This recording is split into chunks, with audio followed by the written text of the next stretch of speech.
तुर्की को बड़ा झटका मिल गया है।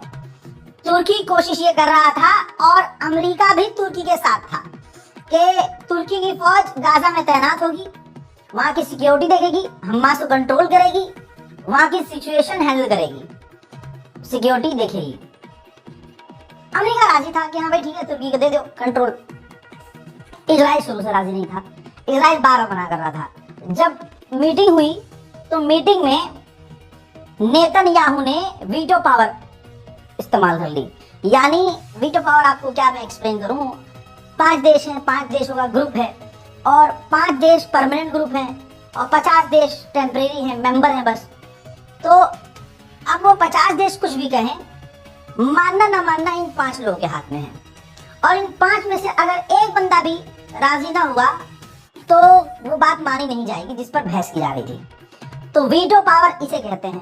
तो जब अमेरिका कह रहा था हाँ तुर्की की फौज गाजा के अंदर तैनात और काम शुरू करे, इस बारे में जब मीटिंग हुई तो भाई इजराइल ने वीटो पावर इस्तेमाल कर लिया और कह दिया हम राजी नहीं हैं, तुर्की गाजा में तैनात नहीं होगा।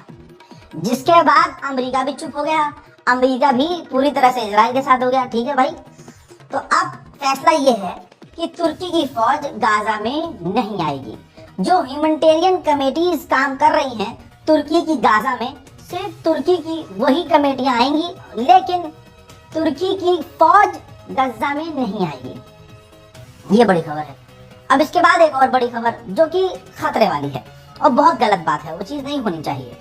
अमेरिका सोच रहा है कि गाजा को 2 टुकड़े में बांट दिया जाए क्योंकि हमास हथियार नहीं डाल रहा है। तो अमेरिका कह रहा है कि एक गाजा का टुकड़ा जिसे इजराइल पूरा कंट्रोल करेगा और एक गजा का टुकड़ा वो अलग कर दो जिसमें हमास मौजूद है और हमास अपनी पावर से जैसा उसको चलाना है चलाए, क्योंकि जब आधा हो जाएगा तो इतना पावरफुल गजा होगा नहीं।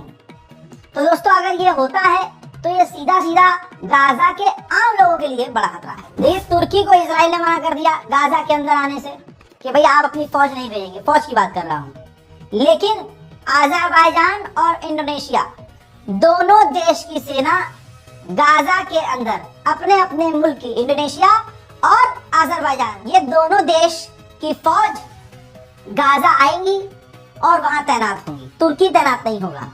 और अजरबैजान और इंडोनेशिया के लिए इजराइल अमेरिका राजी है। अब सवाल यह है, आपका ये सवाल होगा कि रजा भाई ये फिर अरब देश की फौज क्यों नहीं जा रही है गाजा में? तो भाई अरब देश की फटके 4 हैं और अरब तो दोगले हैं। जैसे सऊदी अरब ने खुद मना कर दिया कि हम गाजा में अपनी फौज नहीं भेजेंगे, इसी तरह से यूएई ने खुद मना कर दिया कि हम गाजा में अपनी फौज नहीं भेजेंगे, इसी तरह से अमेरिका ने कह दिया कि गाजा के अंदर अमेरिका की फौज नहीं होगी तैनात। लेकिन इजराइल के और गाजा के बॉर्डर पर जॉर्डन ने अपनी फौज भेज दी है।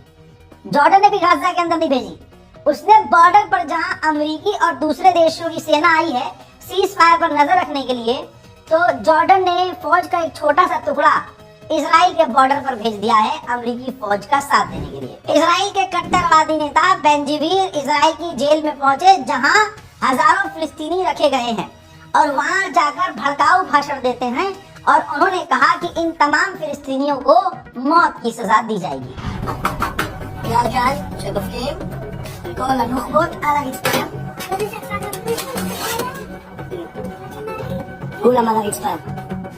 מינימום שמינימום תנאים, תצלמי, מינימום שמינימום תנאים, אין מרמלדות, אין שוקולדות, אין טלוויזיה, אין רדיו, אין כל מה שהיה לקחנו, אבל נביא אותו משהו אחד, עונש מוות। भाई अभी भी इजराइल ने रास्ते बंद किए हुए हैं, बहुत लिमिटेड समय के लिए रास्ता खोल रहा है और एक तरह से ये सब दिखावा चल रहा है। अभी भी गाजा में जुल्म और तशद्दुद जारी है। आप ये समझ लीजिए गाजा में 3 बच्चे इसलिए मारे गए क्योंकि उनको इलाज नहीं मिला। कोशिश की गई, इजराइल से बात भी की गई, लेकिन इजराइल ने उन 3 बच्चों को गाजा से बाहर निकलने